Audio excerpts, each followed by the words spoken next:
सभामुख महोदय, आज यो गरिमामय सदनमा प्रमुख राजनीतिक दलहरूदेखि स्वतन्त्र सांसदसम्म जुन विचार भावनाहरू व्यक्त भए त्यसले मलाई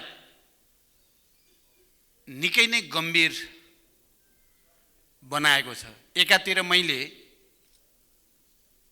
प्रमुख प्रतिपक्षको तर्फबाट पनि विश्वासको मत प्राप्त गर्ने र स्वतन्त्र सांसदहरूसम्म आउँदा सबैले पनि विश्वासको मत र सिङ्गै हाउस हुन त हिजो मैले सदनबाट बाहिर निक्लिँदै गर्दा पत्रकारहरूको समूहले घेरेपछि के हुन्छ विश्वासको मत के हुन्छ भनेर सोध्नु भएको थियो। मैले सिङ्गै हाउस विश्वासको मतको पक्षमा हुन्छ भनेको थिएँ। मैले यो जानकारी भएर त भनेको थिइनँ। मेरो आफ्नो विचार र भावनालाई, मेरो चाहनालाई मैले व्यक्त गरेको थिएँ। आज यो सम्मानित सदनमा त्यही विचार र भावना अनुसार नै एउटा असाधारण समर्थनको जो स्थिति देखा पर्यो, सरकारलाई विश्वासको मतको जो अवस्था देखा पर्यो, एकातिर यसबाट मैले आफू निकै गौरवान्वित भएको, राष्ट्रिय सहमतिको केन्द्रबिन्दुमा भएको महसुस गरेको छु भने अर्कोतिर निकै नै धेरै चुनौती र जिम्मेवारी थपिएको जस्तो के हुने होला, कसरी जाने होला। मैले यो अपार विश्वास र समर्थनलाई न्यायपूर्ण ढङ्गले सम्बोधन गर्न सकुला या नसकुला भन्ने कुराले पनि मलाई निकै नै तरङ्गित पनि बनाइरहेको छ। किनकि यही स्तरको विश्वासको मत प्राप्त होला भन्ने 2-4 दिन अगाडिसम्मको सञ्चार जगतमा आएका विभिन्न मतहरू, विभिन्न चर्चा परिचर्चाहरूले त्यस्तो देखिँदैन थियो। विश्वासको मत हामी सत्ता साझेदार दलहरूले सुरुमै राष्ट्रपति कहाँ हस्ताक्षर गरेर बुझाएकाहरूका बीचको समर्थन हुने कुरा त सजिलै बुझ्न सकिने कुरा थियो। तर प्रमुख प्रतिपक्षी दल र अन्य सबै दलहरू, झन्डै सबै दलहरू, 2टा मजदुर किसान पार्टी र राष्ट्रिय जनमोर्चा छोडेर बाँकी सबैको नै समर्थन हुने कुरा त्यसरी सोचिएको कुरा थिएन। त्यसकारण यो एकातिर यसले आउने दिनमा हामीले जनताको अगाडि गरेका प्रतिबद्धताहरू, मैले यो सम्मानित सदनमा आज बिहान प्रस्तुत गरेका प्रतिबद्धताहरू कार्यान्वयनमा निकै ठुलो अवसर प्राप्त भएको महसुस गरेको छु भने अर्कोतिर यो विश्वासलाई सही तरिकाले व्यवस्थापन गर्ने कुरा, न्यायोचित तरिकाले यसलाई अगाडि बढाउने कुराको निकै ठुलो जिम्मेवारी मेरो काँधमा रहेको, मैले यो जिम्मेवारी बोक्न सक्ने हो कि होइन। किनकि यो सहज र सही ढङ्गले त्यो जिम्मेवारी वहन गर्दा त एउटा नयाँ इतिहास, केही मान्य सदस्यहरूले भन्नुभयो, नयाँ इतिहास नै बन्ने कुरा पनि छ। यदि त्यसलाई सही तरिकाले व्यवस्थापन, सम्बोधन र न्यायोचित किसिमले त्यसलाई अगाडि बढाउन सकिएन भने त्यो निकै अप्ठ्यारो कुरा पनि हुन सक्छ। त्यसकारण यसलाई मैले एक पक्षबाट मात्रै होइन, सबैतिरबाट विचार गर्दा मैले समग्रमा यो मैले जे अपिल यो सम्मानित सदन समक्ष विभिन्न राजनीतिक दल र नेताहरूसँग गरेँ, त्यो अपिलको निकै नै सकारात्मक र उत्साहवर्धक जवाब प्राप्त भएको छ। म सबै राजनीतिक दलका नेता साथीहरू, सबै मान्य सदस्यहरू, सबैलाई हार्दिक आभार र धन्यवाद व्यक्त गर्न चाहन्छु। मैले यहाँ अहिले धेरै लामो भाषण गर्नु छैन। मैले भन्नुपर्ने कुरा, गर्न सकिने कुरा भनि नै सकेको छु र म यहाँ आफ्नो विषय प्रस्तुत गर्दै गर्दा नेताहरूले र मान्य सदस्यहरूले जे कुरा राख्नु भएको छ, म एउटा कुरा के भन्न चाहन्छु भने हामी अहिले सत्ता साझेदार दलहरू एउटा निश्चित नीतिको प्राथमिकता र निश्चित न्यूनतम कार्यक्रमद्वारा आबद्ध छौँ। हाम्रो एकताको आधार हामीले निर्धारित गरेको नीति र साझा कार्यक्रम नै हो। हामीलाई राम्रोसँग थाहा छ अहिलेको निर्वाचनमा जसरी जनताको अभिमत व्यक्त भएको छ त्यसै अनुसार सरकार गठनको प्रयास गरिएको छ। त्यहाँ विचार, राजनीतिक एजेन्डा, पृष्ठभूमि, हरेक दृष्टिकोणले विभिन्न खालका दलहरू हामी छौँ, तर त्यसलाई केन्द्रित गर्ने भनेको हाम्रो साझा कार्यक्रमले नै हो। त्यहाँ हामीले जे भनेका छौँ, संविधान, सङ्घीय लोकतान्त्रिक गणतन्त्रप्रतिको प्रतिबद्धता, शान्ति प्रक्रियालाई निष्कर्षमा पुर्याउने कुरा, जनताका आवश्यकतालाई सम्बोधन गर्ने कुरा जुन श्रृङ्खलाबद्ध ढङ्गले हामीले राखेका छौँ, तिनीहरू नै हाम्रा साझा नीति कार्यक्रमहरू हुन् र हाम्रो एकताको आधार पनि त्यही नै हो। म यहाँ अर्को विषयमा त्यति प्रवेश गर्न चाहन्न। हामी यहाँ सत्ता साझेदार दल पनि कयौं विषयमा हामी भित्र मतभेदहरू छन्, हिजो थिए, आज पनि छन्। सत्ता साझेदार भन्दा बाहिर भएका दलसँग कयौं विषयमा हिजो सहमति थियो, आज पनि छन्। त्यसकारण मैले अहिले यहाँ संविधानको कुरा जसरी उठ्यो, हामी सबैलाई थाहा भएको कुरा हो, संविधान राष्ट्रको राज्यको मूल कानुन हो।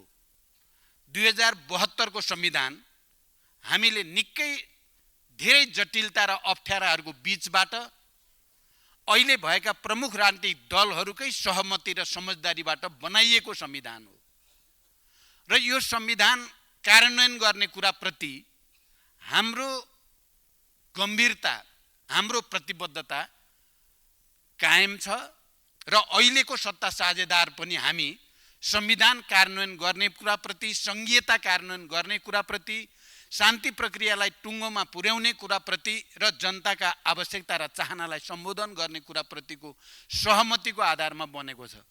हिजो सदन विघटन गर्नु सही थियो, थिएन, यो अहिले हाम्रो सत्ता साझेदार भित्रको विषय होइन। यो हामी सबैलाई थाहा भएकै कुरा हो।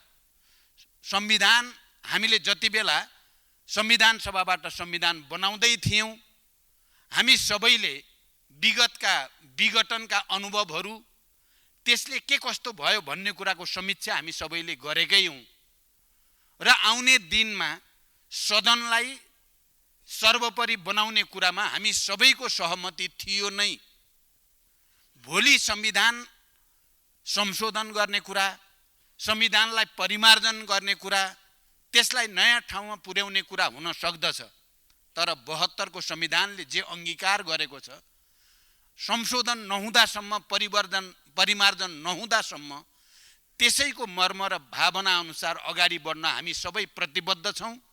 मैले प्रधानमन्त्रीको हैसियतमा सत्ता साझेदारहरूको न्यूनतम कार्यक्रमका आधारमा पनि मलाई संविधानको मर्म र भावना भन्दा कहीँ कतै दायाँ बायाँ गर्ने छुट छैन।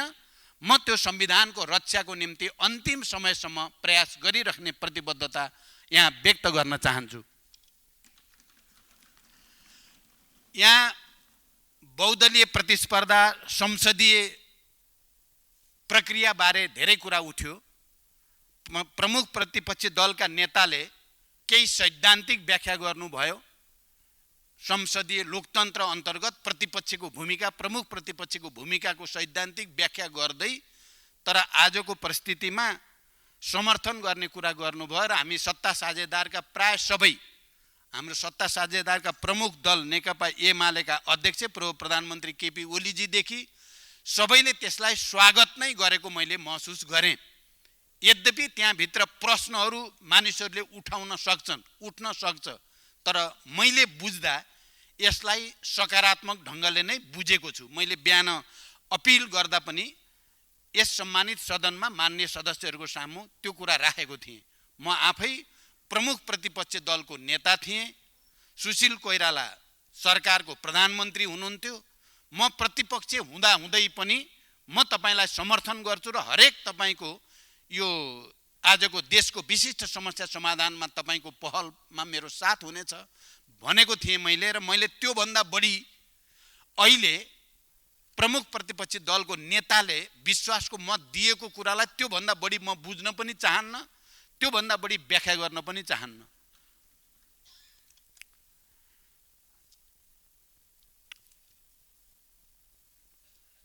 मैले यो समर्थन सबै चुनौतीपूर्ण छन् भनि नै सकेँ। अरू यहाँ बोल्ने अन्य तमाम मान्य सदस्यहरूले सकारात्मक ढङ्गले केही कुरा उठाउनु भएको छ, त्यसप्रति मेरो गम्भीर ध्यान आकर्षण भएकै छ। अब केही साथीहरूले संविधानमा व्यवस्था भएको स्वायत्त प्रदेश, संरक्षित प्रदेश, स्वायत्त क्षेत्र, संरक्षित क्षेत्र र विशेष क्षेत्र कार्यान्वयनको बारेमा कुरा उठाउनु भएको छ। पक्कै पनि संविधानमा त्यो व्यवस्था छ, त्यसको निम्ति आवश्यक कानुन निर्माणतिर हाम्रो ध्यान जाने नै छ। केही मान्य सदस्यहरूले नेपालको इतिहासको व्याख्या गर्दै 5000 वर्ष पुरानो इतिहासलाई सम्मान गर्ने, त्यसको योगदानहरूको श्रृङ्खलालाई जोड्ने कुरा गर्नुभएको छ। यो बिल्कुल सही कुरा हो। नेपालको गौरवपूर्ण इतिहास छ, त्यसमा विगतमा धेरै सरकारहरूले, धेरै नेताहरूले, धेरै विद्वानहरूले, धेरै विदुषीहरूले ठुलो योगदान गरेका छन् नेपाल राष्ट्र निर्माणमा। ती सबैको समुचित कदर गर्नुपर्छ भन्ने कुरा बिल्कुल सही छ र त्यसलाई हामी सबैले गम्भीर रूपले लिनै पर्ने छ। र त्यसको साथै विकास निर्माणसँग सम्बन्धित जे जति सुझावहरू र टिप्पणी राख्नु भएको छ ती स्वागतयोग्य छन्। म ती सबैलाई आत्मसात गर्न चाहन्छु। र मान्य सदस्यहरूले रेशम चौधरीको बारेमा पनि कुरा गम्भीर ढङ्गले उठाउनु भएको छ। यसमा नागरिक उन्मुक्ति पार्टीको तर्फबाट हिजो र आज पनि रञ्जिता माननीयले जुन गम्भीरताको साथ र बडो मार्मिक ढङ्गले विषय उठाउनु भएको छ, मलाई लाग्छ यो सम्मानित सदन सबैले नै त्यसको गम्भीरता, त्यसको मार्मिकता र संवेदनशीलतालाई आत्मसात गरेको छ।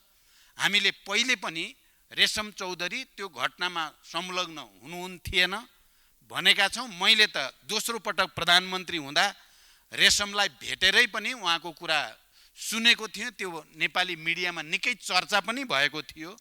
मैले देशभित्रै सार्वजनिक समारोहमा पनि रेशम चौधरीलाई वास्तवमा अन्याय भएको छ र त्यो अन्यायबाट उहाँलाई न्याय दिनुपर्छ भन्ने कुरा भनेको पनि थिएँ। र अहिले पछिल्लोचोटि उहाँलाई छुटाउने, उहाँ लगायत तराई मधेस र अन्य राजनीतिक दलहरूसँग पनि विगतमा नेपाल सरकारले जे सहमति समझदारी गरेको छ त्यसको आधारमा ऐन बनाउने सदन थिएन। त्यहाँ अध्यादेश बनाएर भए पनि रेशमजी लगायत अरू साथीहरूलाई छुटाउने वातावरण बनाउनु पर्छ भनेर पहल कदमी गरिएको थियो। तर त्यो अब त सदन सुरु भयो र यही सदनबाट नै सही विधेयकद्वारा कानुन सम्मत ढङ्गले उहाँ लगायत अरू त्यस किसिमले बन्दी बनाइएका सबै नेता कार्यकर्ताहरूलाई छुटाउने वातावरण बनाइन्छ। मैले सत्ता साझेदारहरूको संयन्त्रमा हामीले छलफल गर्दा पनि यसको निम्ति छिटोभन्दा छिटो पहल कदमी लिने कुरा गरिएको छ। त्यसकारण रेशम चौधरीको विषय फेरि अलिकति जटिल भनौँ, अप्ठ्यारो अदालतमा मुद्दा भएको कारणले पनि छ। तर पनि हामीले ऐनको समुचित व्यवस्था गरेर उहाँ लगायत त्यस किसिमले अन्यायपूर्ण ढङ्गले बन्दी बनाइएकाहरूलाई छुटाउने पहल सरकारले गर्दछ, यो विश्वास म दिलाउन चाहन्छु। अब केही मान्य सदस्यहरूले थ्रेसहोल्डको कुरा उठाउनु भएको छ। यो पहिला पनि छलफल चलेकै कुरा हो। उपयुक्त समयमा उपयुक्त तरिकाले यही संसदभित्र नै यो विषयमा बहस गर्न सकिन्छ, बहसको वातावरण बनाउन सकिन्छ। नागरिकताको समस्याको बारेमा मैले बिहान विषय राख्दै गर्दा 6 महिनाभित्र भनेको 6 महिना पर्खिने भनेको होइन। जसका आमा बाबु नेपाली नागरिक छन् उनका सन्तानलाई नागरिकता दिने कुरा अविलम्ब यथाशीघ्र गर्ने र समग्र नागरिकतासँग सम्बन्धित विषयहरू 6 महिनाभित्र सक्ने भनेर प्रस्ताव राखेको हो। 6 महिनामा म सार्वभौम संसदका सबै मान्य सदस्यहरूलाई हार्दिक अभिवादन र सफल कार्यकालको पुनः शुभकामना व्यक्त गर्दछु। जुन संविधानको जगमा यो संसद खडा छ त्यो हजारौं शहीदहरूको बलिदान, बेपत्ता घाइते योद्धाहरू, लाखौं कर्मवीरहरूको त्याग, तपस्या र सङ्घर्षको परिणाम हो। म सबभन्दा पहिला फेरि पनि उहाँहरूप्रति कृतज्ञता र उहाँहरूको सङ्कल्पप्रति सम्मान व्यक्त गर्दछु। हामी उहाँहरूको बलिदानले बाँधिएका छौँ र उहाँहरूको सङ्कल्पले हामीलाई डगमगुन र विचलित हुन दिने छैन। नयाँ प्रतिनिधि सभाको गठनसँगै नेपालको संविधानको धारा 76 को उपधारा 2 बमोजिम मेरो नेतृत्वमा विभिन्न राजनीतिक दलको सहभागितामा सरकार गठन भएको छ। यो विश्वासका लागि दलहरूलाई धन्यवाद दिँदै म आज यो सार्वभौम संसदमा सामाजिक न्याय, सुशासन र समृद्धिको सङ्कल्पसहित प्रधानमन्त्रीमा विश्वासको मत माग्नका लागि उपस्थित भएको छु। सभामुख महोदय, प्रधानमन्त्रीका रूपमा म निषेध, अपमान र प्रतिशोध होइन, सहमति, सहकार्य र आपसी विश्वासको राजनीतिलाई अगाडि बढाउन प्रतिबद्ध छु। यो देशमा जति पनि सार्थक परिवर्तन भएका छन्, वामपन्थी र लोकतान्त्रिक शक्ति मिलेर भएका छन्। 104 वर्ष लामो राणा शासन होस् वा 30 वर्ष लामो पञ्चायती निरङ्कुशता, वाम लोकतान्त्रिक सहकार्यबाट नै समाप्त भएको हो।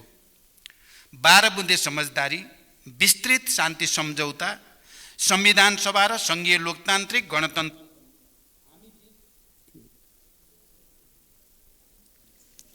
हामी बीच सहकार्यकै परिणाम हुन्। राष्ट्रिय सङ्कटका संवेदनशील क्षणहरूमा पनि हामी राजनीतिक शक्तिहरू एकै ठाउँमा उभिँदै आएका छौँ। हामी मिल्दा देश अगाडि गएको छ, नमिल्दा देश सङ्कटतिर गएको छ। 72 सालको महाभूकम्पका बेला सुशील कोइराला प्रधानमन्त्री हुनुहुन्थ्यो, म प्रतिपक्षी दलको नेता थिएँ। मैले यही रोस्टममा उभिएर भने देशमा विद्यमान आजको यो सङ्कटको घडीमा अब संसदमा कुनै पक्ष प्रतिपक्ष रहेन। प्रतिपक्षको नेता हुँदा हुँदै पनि म उद्धार र पुनर्निर्माणमा मात्र होइन, संविधान निर्माणमा पनि राष्ट्रिय सहमति जुटाउन अग्रसर भएँ। मलाई गर्व छ, त्यसले राष्ट्रलाई सुखद परिणाम पनि दियो। देश अहिले पनि कुनै न कुनै रूपमा सङ्कटमै छ। साना सङ्कटहरूको समयमै समाधान नखोजे तिनले ठुलो सङ्कट जन्माउँछन्। आर्थिक सूचकाङ्कहरू सकारात्मक छैनन्। प्रधानमन्त्रीका रूपमा मेरो एउटा जिम्मेवारी हुनेछ, तर आजसम्म निरपेक्ष गरिमामा रहेका झन्डै 50 लाख नेपालीलाई त्यहाँबाट निकाल्न पनि हामी राजनीतिक शक्तिहरू बीच सहकार्य हुनै पर्दछ। लाखौं युवालाई विदेशबाट फर्काएर स्वदेशमै आत्मसम्मानको जीवन दिन पनि हामी बीच अर्थपूर्ण सहकार्य आवश्यक छ। अब पहुँच होइन, विधिको शासन सुरु गर्नुपर्दछ। देशको कायापलट गर्ने हो भने लगभग 60 खरब विकास खर्च जुटाउनु छ। त्यसका लागि पनि हामी बीच विश्वासपूर्ण सहकार्य अनिवार्य छ। राष्ट्रियता, राष्ट्रिय सुरक्षा, परराष्ट्र सम्बन्ध, प्रमुख आर्थिक विषय एवं रणनीतिक पूर्वाधार लगायतका राष्ट्रका आधारभूत विषयहरूमा म राष्ट्रिय सहमतिको विकल्प देख्दिनँ। विस्तृत शान्ति सम्झौताको एउटा हस्ताक्षरकर्ता गिरिजाप्रसाद कोइराला आज हामी बीच हुनुहुन्न, तर शान्ति प्रक्रियाका केही काम अझै पनि बाँकी छन्। ती कामलाई तार्किक निष्कर्षमा पुर्याउन पनि मैले सहमति अनिवार्य देखेको छु। इतिहासका सबै उतार चढावहरूको स्मरण गर्दै देशमा सुशासन, समृद्धि र तीव्र आर्थिक क्रान्तिका लागि यसपटक सिङ्गो देश एक ठाउँमा उभिन र पुरै विश्वलाई नेपालको रूपान्तरणको सन्देश दिन म विशेष अपिल गर्न चाहन्छु। सभामुख महोदय, म यसपटक ठुलो आत्मस्वीकारोक्ति र आत्मसमीक्षा सहित यो रोस्टममा उभिएको छु। म यसअघि 9 महिना 2 पटक प्रधानमन्त्री भएँ। आज यो स्वीकार गर्न मलाई कुनै सङ्कोच छैन। पहिलो पटक प्रधानमन्त्री हुँदा मसँग न अनुभव थियो न टिम। विभाजित मनोदशा र पार्टीभित्रकै सङ्घर्षमा म बढी रुमल्लिएँ। सिक्दै भित्र र बाहिरका घेराबन्दीसँग जुझ्दै एउटा अप्रिय अवस्थामा मैले प्रधानमन्त्रीबाट राजीनामा दिन पर्ने अवस्था आयो। तैपनि मैले त्यसबेला सुरु गरेका मध्य पहाडी लोकमार्ग, उत्तर दक्षिण कोरिडोर, गरिब किसानको ऋण मिना र विद्युतीकरणमा तीव्रता दिने प्रयासले राष्ट्रिय जीवनमा आज पनि प्रभाव पारेकै छ भन्ने मलाई सोच्दा, स्मरण गर्दा मलाई विशेष सन्तोषको अनुभूति हुन्छ। मेरो दोस्रो कार्यकाल वैदेशिक सम्बन्धमा ठुलो उतार चढाव आएको बेला सुरु भयो। मधेस आन्दोलनमै थियो। संविधानको सफल कार्यान्वयनमा धेरै विश्वास जागिसकेको थिएन। संविधान संशोधनको प्रयासबाट मैले मधेसलाई विश्वासमा लिने कोसिस गरेँ। स्थानीय निकायको निर्वाचन गरेर संविधान कार्यान्वयनको विश्वासपूर्ण सुरुवात गर्ने अवसर मैले प्राप्त गरेँ। मूल्य वृद्धि नियन्त्रणमा राखेर आर्थिक वृद्धि दर 7% कट्यो र एउटा आर्थिक मानक बन्यो। लोड सेडिङ अन्त्य भयो। त्यसअघि कहिल्यै पालना नहुने राजनैतिक सहमतिको मैले अक्षरश पालन गरेँ र अत्यन्त इमानदारीका साथ सत्ता हस्तान्तरण गरेँ। मलाई लाग्छ मेरो त्यो छोटो कार्यकाल सफल कार्यकालका रूपमा इतिहासमा दर्ज भइसकेको छ। आज परिस्थितिवश तेस्रो पटक प्रधानमन्त्रीका रूपमा विश्वासको मतका लागि अनुरोध गर्न म यो सम्मानित संसदको रोस्टममा उभिएको छु। मैले भनि नै हालेँ, म यसपटक फरक संकल्पका साथ संसद सामु उभिएको छु। विश्वासको मत पाएँ भने म प्रधानमन्त्रीको यो कार्यकाल इमानदार स्वीकारोक्तिका साथ सुरु गर्न चाहन्छु कि हामी राजनीतिक कर्मी कहीँ न कहीँ चुकेका छौँ। इमानदार स्वीकारोक्तिका साथ सुरु गर्न चाहन्छु कि हामी राजनीतिक कर्मी कहीँ न कहीँ चुकेका छौँ। त्यसो हुन्न थियो भने हाम्रा लाखौँ युवा विदेशी भूमिमा पसिना बगाइरहेका हुने थिएनन्। आफ्नै परिवारसँग आफ्नै देशमा रमाइरहेका हुने थिए। 50 लाखभन्दा बढी नेपाली अहिले पनि बहुआयामिक गरिबीमा हुने थिएनन्। हाम्रा विश्वविद्यालयहरू क्यालेन्डरसम्म बनाउन नसक्ने गरी भद्रगोल हुने थिएनन्। शिक्षा र स्वास्थ्य क्षेत्र राज्यको नियन्त्रणबाट लगभग बाहिर जाने अवस्था आउने थिएन। विकास आयोजनाहरू यस्तो लथालिङ्ग अवस्थामा हुने थिएनन्। खेलाडीहरू अरू सुविधा त परै रहोस्, डाइटसम्म दिन नसक्ने खेलाडीहरूलाई अरू सुविधा त परै जाओस्, डाइटसम्म दिन नसक्ने अवस्था हुने थिएन। जनताको हामीप्रति एक ढङ्गको असन्तोष छ भन्ने तथ्य लुकाएर होइन, जनताको हामीप्रति एक ढङ्गको असन्तोष छ भन्ने तथ्य लुकाएर होइन, त्यसलाई स्वीकार गरेर त्यो अवस्था बदल्ने गरी कार्यकाल सुरु गर्न म यो संसदको विश्वास चाहन्छु। सभामुख महोदय, सरकारलाई समर्थन गरेका दलहरूबीच न्यूनतम साझा कार्यक्रममा एउटा सहमति बनिसकेको छ र त्यो सरकार सञ्चालनको एउटा आधार बन्दैछ। सबै विवरण बुझिलो होला, त्यसैले संक्षेपमा मेरा केही प्राथमिकता संसदमा राख्ने अनुमति चाहन्छु। सबै नागरिकलाई 6 महिनाभित्रै नागरिकताको सुनिश्चितता, 1 वर्षभित्रै राष्ट्रिय परिचय पत्र वितरण अनि सुशासन, प्रभावकारी सेवा प्रवाह र समृद्धिका लागि नीतिगत र संरचनागत सुधार सरकारको अठोट हो। न्यायपालिकाको शुद्धिकरण र सुधार अनि भ्रष्टाचार नियन्त्रण मेरो प्रतिबद्धता छ। नागरिक प्रशासन र सुरक्षा निकायलाई सक्षम, व्यावसायिक र जनताप्रति उत्तरदायी बनाउन विज्ञ सम्मिलित उच्चस्तरीय कार्यदल गठन अनि सेवा प्रवाहको गुणस्तर र प्रभावकारिता बढाउन संसदको पहिलो अधिवेशनबाटै कम्तीमा 1 दर्जन नयाँ ऐन तर्जुमा या विद्यमान ऐनमा समानुकूल परिमार्जनको सङ्कल्प पनि म यहाँ दोहोऱ्याउन चाहन्छु। भ्रष्टाचार विरुद्ध शून्य सहनशीलता, सरल र सहज सार्वजनिक सेवाको प्रत्याभूति, सरकारी सेवामा टाइम कार्ड र अनलाइन प्रणाली पनि सरकारका प्राथमिकता हुनेछन्। यो सम्मानित संसदलाई मैले प्रष्टै भन्नुपर्दछ, हामी आर्थिक अनुकूलतामा छैनौँ। यो वर्ष विश्व अर्थतन्त्रको 1/3 हिस्सा मन्दीको मारमा पर्ने प्रक्षेपण गरिएको छ। अमेरिका, युरोप र चीनकै अर्थव्यवस्थाको गति घटेको छ। मूल्य वृद्धि, युक्रेन युद्ध, कोभिड महामारी र बढ्दो ब्याज दरले विश्व अर्थव्यवस्थामा परेको दबावबाट हामी पनि प्रभावित छँदैछौँ। अर्कोतिर स्वदेशकै आर्थिक सूचकाङ्कहरू पनि उत्साहजनक छैनन्। राजस्व वार्षिक लक्ष्यको करिब 25% मात्र र अनुदान सहितको स्रोत करिब 27% मात्र सङ्कलन भएको छ। चालु खर्च करिब 33% र पुँजीगत खर्च जम्मा 11% मात्र रहेको छ।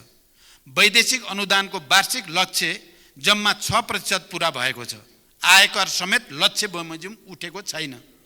लक्ष्य अनुसार राजस्व नउठ्दा, पुँजीगत खर्चै नहुँदा र बेरोजु बढिरहँदा वित्तीय प्रशासनको पुरै चक्र समस्यामा छ। तैपनि म सबै खाले आमूल सुधारबाट आगामी 5 वर्षमा आर्थिक वृद्धि दर 2 अङ्कको नजिक पुर्याउने सङ्कल्प यो सम्मानित संसद सामु व्यक्त गर्दछु र यहाँहरू सबैको पूर्ण सहयोगको अपेक्षा पनि गर्दछु। आर्थिक पुनरुत्थानका प्याकेज कार्यक्रम मार्फत लगानी मैत्री वातावरणको निर्माण तथा पुँजीगत खर्चको अभिवृद्धि गर्दै आर्थिक गतिविधिको विस्तार र समष्टिगत आर्थिक स्थायित्व मेरो लक्ष्य हुनेछ। बैंकिङ प्रणालीमा विद्यमान तरलता सङ्कुचनको समस्यालाई सम्बोधन गर्न वित्तीय तथा मौद्रिक उपकरणहरूको उपयोग गरिनेछ। वैदेशिक मुद्रा सञ्चितिमा परेको चापलाई सम्बोधन गर्न तरलता र कर्जा प्रवाहको शिथिलतालाई सुधार गरिनेछ। आर्थिक पूर्वाधार विकासमा सरकारी लगानी बढाइनेछ। व्यावसायिक वातावरणमा सुधार ल्याउँदै लगानीका लागि पुँजीको सहज उपलब्धता हुने प्रबन्ध मिलाइनेछ। सहकारिताको माध्यमबाट बचतलाई प्रोत्साहन गर्दै स्वरोजगार प्रवर्धन एवं आय आर्जनका कार्यक्रम सञ्चालन गरिनेछ। सभामुख महोदय, म दोस्रो पटक प्रधानमन्त्री हुँदै गर्दा दैनिक 20 घण्टासम्म लोड सेडिङ थियो। औद्योगिक क्षेत्र मात्र होइन, जनजीवन नै अस्तव्यस्त थियो। त्यो स्थितिमा उज्यालो नेपाल अभियान घोषणा गरियो। कतिपय सब स्टेसनहरूमा 3 शिफ्टमा 24 घण्टे काम गर्ने वातावरण मिलाइयो र लोड सेडिङलाई इतिहासको विषय बनाइयो। त्यसले अन्धकार मात्र हटाएन, राष्ट्रको आत्मविश्वास पनि बढायो। आज प्राधिकरण नाफामा गएको छ। आज हामी विद्युत बेचेर विदेशी मुद्रा कमाउने ठाउँमा आइपुगेका छौँ। मेरो प्रश्न छ, यही काम सडकमा 3 शिफ्टमा किन हुन सक्दैन? भवन निर्माणमा किन 24 घण्टा काम हुन सक्दैन? म संसदसँग वाचा गर्दछु। प्राधिकरणको त्यो अनुभव अब सबै पूर्वाधार निर्माणमा लागू गरिनेछ। विकास आयोजनाहरू वर्षौंसम्म अधुरो हुने, लागत र समय बढ्ने विकृति अब हामीलाई स्वीकार्य छैन।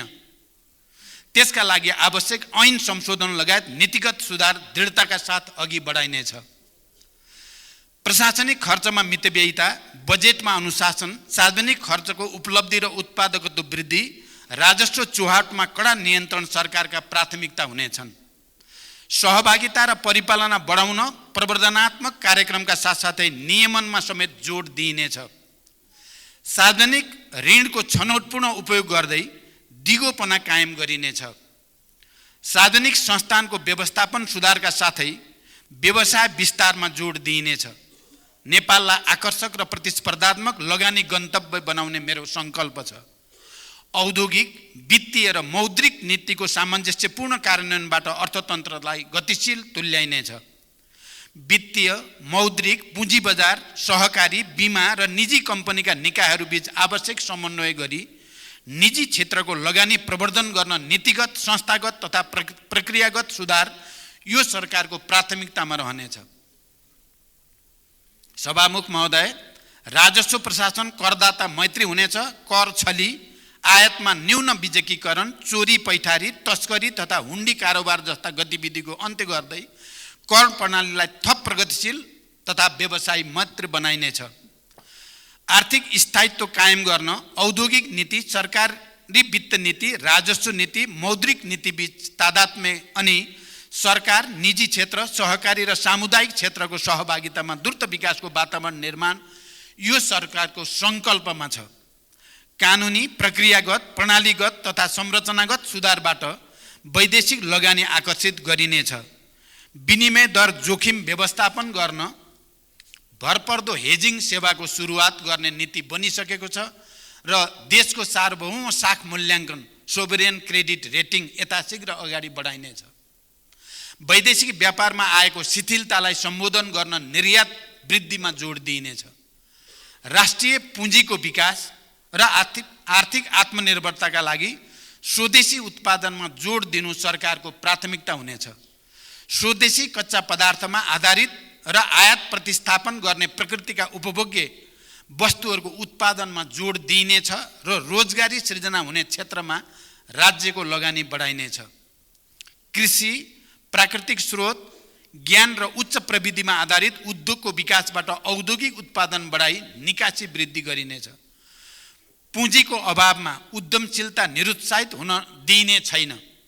व्यावसायिक र लगानी मैत्री वातावरण निर्माणका लागि नीतिगत र संरचनागत सुधार अनि गैर आवासीय नेपालीहरूले नेपालमा सहज तरिकाले लगानी गर्ने वातावरण निर्माण सरकारको प्राथमिकता हुनेछ।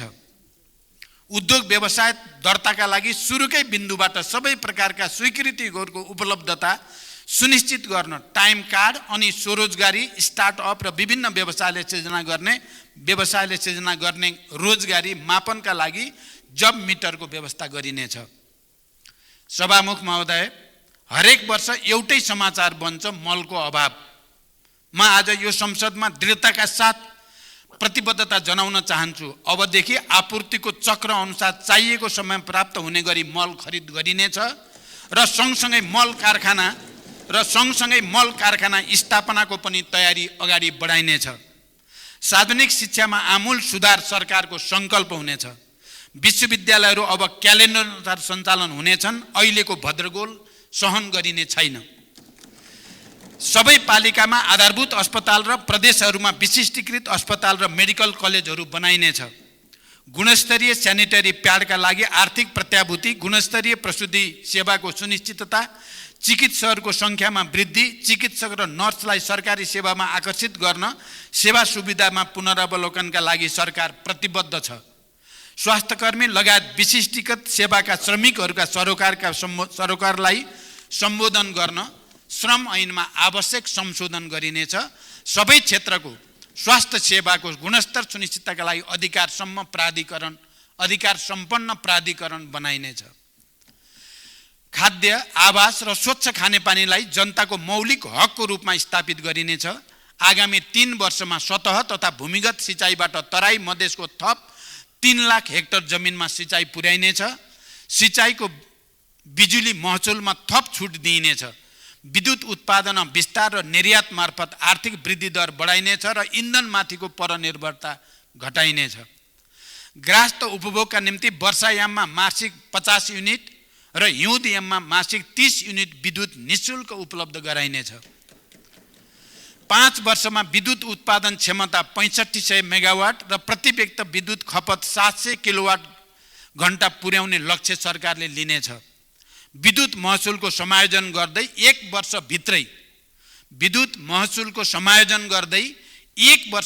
100% नागरिकका बिजुली पुर्याइनेछ। ज्येष्ठ नागरिक, दलित, एकल महिला, अपाङ्गता भएका व्यक्ति, लोपोन्मुख जाति तथा लक्षित वर्ग र क्षेत्रका बालबालिका गरी 5 वर्षमा 60 लाखले सामाजिक सुरक्षा भत्ता पाउने व्यवस्था मिलाइनेछ। आर्थिक वृद्धिका आधारमा सबै प्रकारका भत्ता वृद्धि बढाइनेछ र 5 वर्षको अवधिमा न्यूनतम ज्याला मासिक रु 25,000 पुर्याइनेछ। वैदेशिक रोजगारीलाई सुरक्षित र मर्यादित बनाइनेछ। वैदेशिक रोजगारमा गएकाहरूको समस्या सुनवाई र समाधानका लागि हटलाइन सेवा सहितको सहयोग सेल गठन हुनेछ।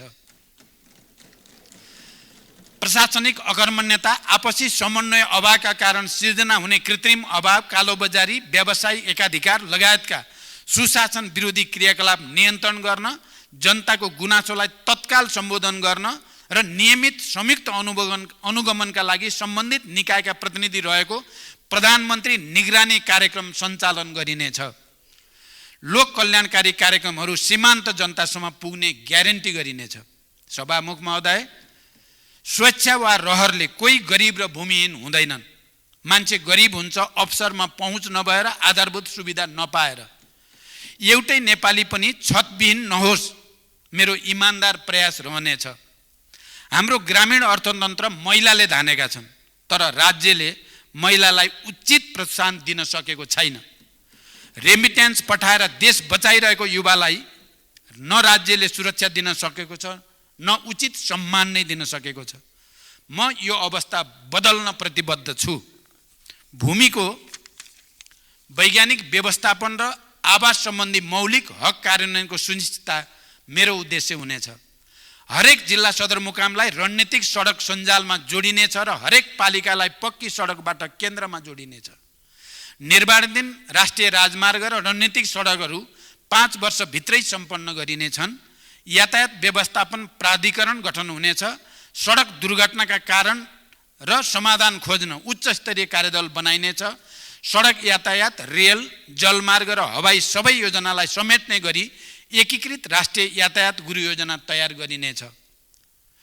डाटा सर्भरमा आत्मनिर्भरता र साइबर सुरक्षाको सुनिश्चितता सहित 5G प्रविधि प्रयोगमा ल्याइनेछ। विद्यालय, अस्पताल, सरकारी कार्यालय, वित्तीय संस्था, शपिङ कम्प्लेक्स लगायत सार्वजनिक सेवा प्रवाह हुने सार्वजनिक स्थलहरूमा इन्टरनेट सुविधा निःशुल्क गरिनेछ।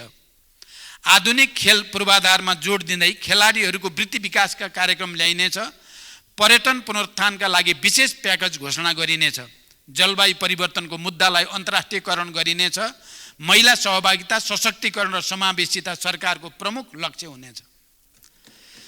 शान्ति प्रक्रिया र सङ्क्रमणकालीन न्याय सम्बन्धी बाँकी काम अविलम्ब सम्पन्न गरिनेछ।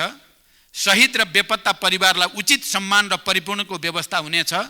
द्वन्द्वकालका घाइतेहरूलाई उपचार, रोजगारी, स्वरोजगारका अवसरसँग जोडिनेछ। द्वन्द्व पीडित परिवारलाई क्षतिपूर्ति र पुनर्स्थापनाका कार्यक्रम ल्याइनेछ। सँगसँगै तराई, मधेस लगायतका आन्दोलनका क्रममा अन्यायपूर्ण ढङ्गले बन्दी बनाइएकाहरूको कानुन सम्मत रिहाईका लागि ठोस अग्रसरता लिइनेछ। सङ्घीयता कार्यान्वयन र जनताको हितमा राज्य संयन्त्रको परिचालन हुनेछ। राष्ट्रिय हितको रक्षा गर्दै स्वतन्त्र परराष्ट्र नीतिको अवलम्बन हाम्रो प्रतिबद्धता हुनेछ। त्यसलाई मैले प्रो नेपाल नीति भन्ने गरेको छु। दुवै छिमेकी र सबै मित्र राष्ट्रहरूसँग सन्तुलित, विश्वसनीय र मैत्रीपूर्ण सम्बन्धमा मेरो जोड हुनेछ। सीमाको प्रभावकारी व्यवस्थापन र सीमा समस्याको समाधान हाम्रो प्राथमिकता हुनेछ। सभामुख महोदय, यसबीचमा मैले सचिवहरूको बैठक राखेर सोधेँ, राहदानी लिन बिहान 2 बजेदेखि लाइनमा बस्न परेपछि नागरिकले कसरी राज्यमाथि भरोसा गर्दछन्? अहिलेकै गतिमा राष्ट्रिय परिचय पत्रको काम हुने हो भने कति दशकमा 3 करोड नेपालीको हातमा परिचय पत्र पुग्छ? सवारी चालक अनुमति पत्र लिन पनि वर्षौं कुर्नुपर्ने कारण के हो? सरकारी अस्पताल र सामुदायिक विद्यालयको स्तर किन खस्कियो? प्रविधिको यति धेरै विकास भइसक्दा पनि सरकारी अस्पतालमा नाम दर्ता गर्न समेत घण्टौं किन कुर्नु पर्दछ?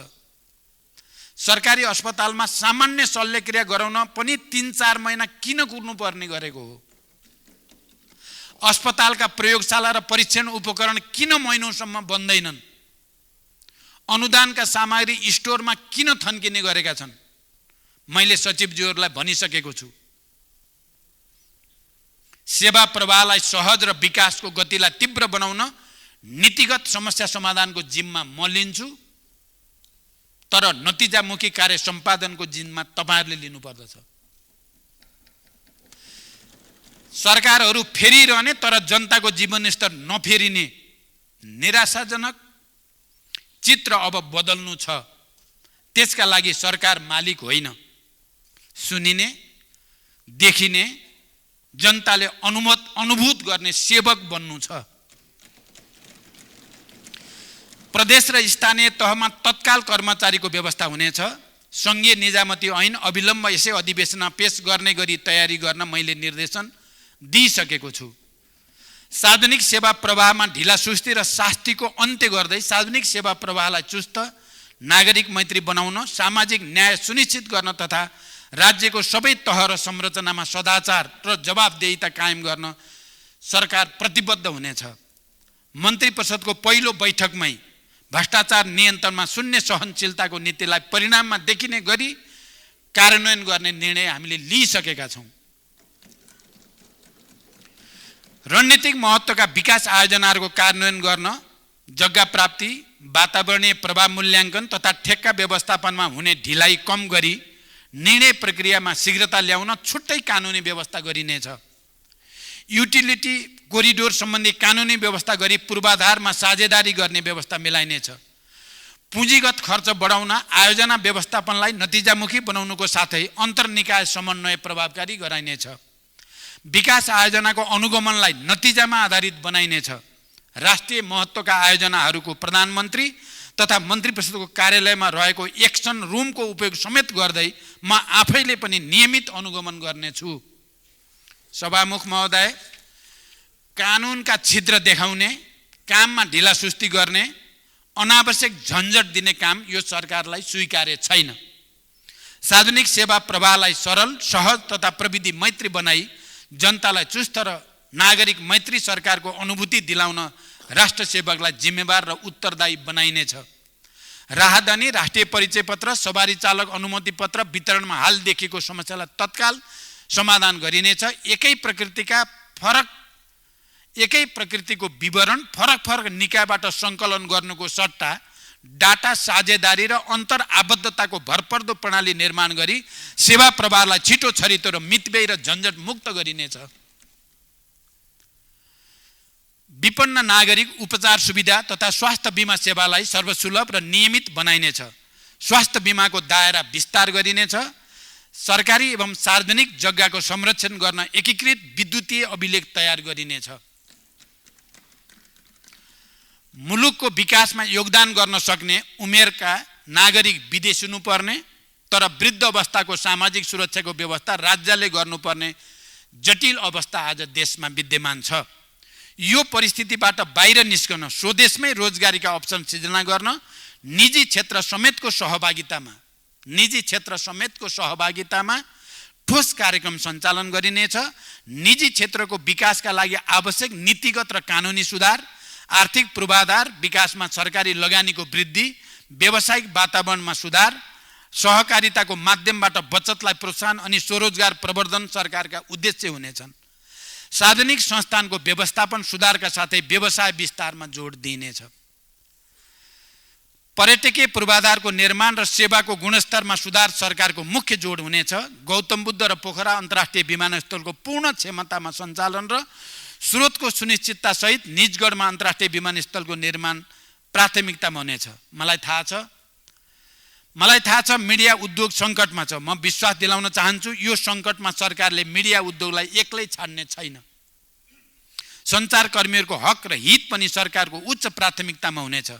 पछिल्ला दिनमा शेयर बजारमा आएको सकारात्मक परिवर्तनलाई मैले नयाँ सरकारप्रति जनताको भरोसाको सङ्केतको रूपमा हेरेको छु। तीव्र आर्थिक विकास र न्यून मुद्रास्फीति सरकारको लक्ष्य हुनेछ। लाइन मुक्त देश हाम्रो सङ्कल्प हो। म विश्वास दिलाउन चाहन्छु देशका हरेक नागरिकलाई लागोस्। सरकार मेरो अभिभावक हो। सरकार मेरो पक्षमा छ। सरकार मेरो लागि केही गरिरहेको छ, यो जनतालाई लाग्नै पर्दछ। त्यसरी नै काम गर्ने प्रतिबद्धता पनि म व्यक्त गर्न चाहन्छु। राष्ट्र सेवालाई राजनीतिक हस्तक्षेपबाट मुक्त राखी व्यावसायिक, प्रतिस्पर्धी र दक्ष बनाइनेछ। तीनवटै तहका सरकारको मौजूदा कर्मचारीको दरबन्दीको पुनरावलोकन गरी सेवा प्रवाह गर्ने निकायमा पर्याप्त जनशक्तिको व्यवस्था गरिनेछ। विकास आयोजनामा विनियोजन गरेको रकम खर्च गर्न सक्ने परियोजनाहरूमा सारिनेछ। जिम्मेवारी लिने तर लक्ष्य अनुसार राजस्व असुली र विकासका काम गर्न नसक्ने पदाधिकारीलाई कार्य सम्पादन मूल्याङ्कनसँग जोडिनेछ।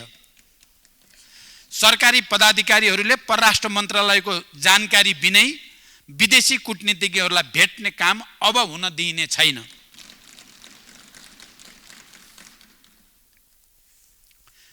भ्रष्टाचार नियन्त्रण र निवारण सरकारको प्राथमिकता हुनेछ। मालपोत, लाइसेन्स, राहदानी जस्ता निकायहरूमा क्षतिपूर्ति सहितको नागरिक बडापत्र राखिनेछ।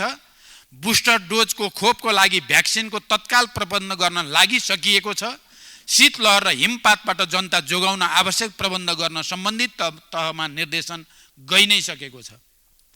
सभामुख महोदय, हिजो देश एउटा ठुलो विद्रोहबाट गुज्र्यो। सामाजिक न्यायको आकांक्षा, विभेद शोषण र उत्पीडन विरुद्धको आक्रोश अनि सुखी र स्वतन्त्र जीवनको चाहना नै त्यो विद्रोहको कारक र कारण थियो। हिजो हामी भित्र जुन आवेग थियो, परिवर्तनको जुन संकल्प थियो, अब त्यसलाई त्यही घनत्वको साथ जगाउन र राष्ट्र निर्माणमा लाग्न म प्रतिबद्ध छु। यो सम्मानित सदनलाई मेरो अनुरोध छ, सरकारमा म त्यही आवेग जगाएर आफू देश र यो संसदलाई पनि प्रमाणित गर्न चाहन्छु। सम्भव छैन, सकिँदैन, केही हुँदैन भन्ने निराशा र नकारात्मक भावलाई अब यो सरकारमा कुनै ठाउँ हुने छैन। म यो संसदसँग विश्वासको मत पनि नितान्त सकारात्मक र रचनात्मक हस्तक्षेपका लागि माग गरिरहेको छु। हामी सबै दल मिलेर व्यवस्था बदल्यौँ। अब हामी सबैको सहकार्यमा जनताको अवस्था बदल्न पनि म संसदबाट एउटा मौका चाहन्छु। मलाई कुनै दुविधा छैन, एउटा कप्तान केवल एउटा टिमका रूपमा सफल हुन्छ। मैले लिएका लक्ष्य सरकारका घटक मात्र होइन, सिङ्गो संसदलाई साथसाथै लैजान सके मात्र पुरा हुनेछन्। मैले पहिले पनि भने, म निषेध र अपमान होइन, सहकार्य र आपसी विश्वासको राजनीतिका लागि प्रतिबद्ध छु। म संसदमा पूर्ण विश्वास र आपसी सद्भावको वातावरण बनाउने पक्षमा छु र मैले हिजो पनि भने, हाम्रा मतभेदहरू समेत मर्यादित हुनेछन्। म सबै दल र मान्य सदस्यहरूलाई आग्रह गर्दछु, आउनुहोस् यसपटक संसदमा नयाँ अध्यायको सुरुवात गरौँ। त्यसै पनि नेपालको राजनीति केही कमजोरीका बावजुद अन्यत्र भन्दा भिन्न छ। अन्यत्र हामी धेरै बदला भाव देख्छौँ, तर यहाँ प्रतिशोधलाई धेरै ठाउँ छैन। हामी कहाँ राजनीतिक संवादहीनता पनि लामो समय रहने गरेको छैन। राष्ट्रका सङ्कटहरूमा हामी सबै राजनीतिक दल पटक पटक एकै ठाउँमा उभिँदै आएका छौँ। यसपटक पनि संसदको विभाजन नहोस्, देशले एकता र सहकार्यको सन्देश प्राप्त गरोस्। म बिना कुनै पूर्वाग्रह सबै राजनीतिक दलहरूसँग सहकार्यका लागि प्रतिबद्ध छु। सिङ्गो सदनको साझा प्रधानमन्त्रीका रूपमा मलाई राष्ट्र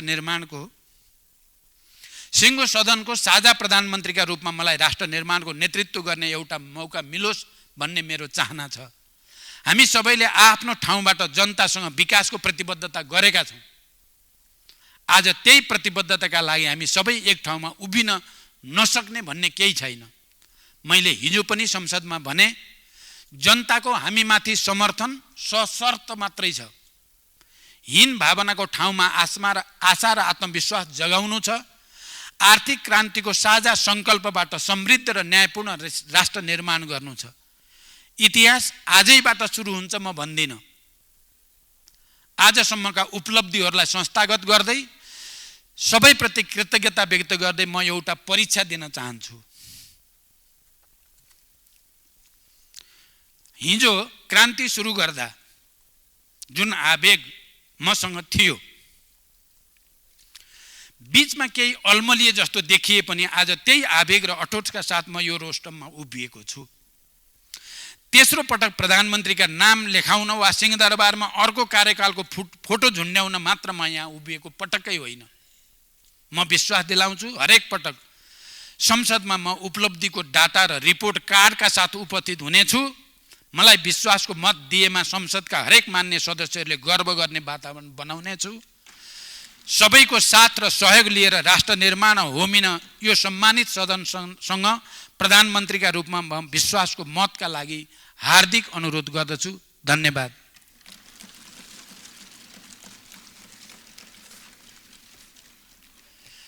अन्त्यमा सम्मान्य सभामुख महोदयको अनुमतिले नेपालको संविधानको धारा 76 को उपधारा 4 बमोजिम प्रतिनिधि सभाबाट विश्वासको मत प्राप्त गर्न प्रतिनिधि सभा नियमावली 2075 को नियम 152 को उपनिवेश 4 बमोजिम प्रस्ताव प्रस्तुत गर्दछु।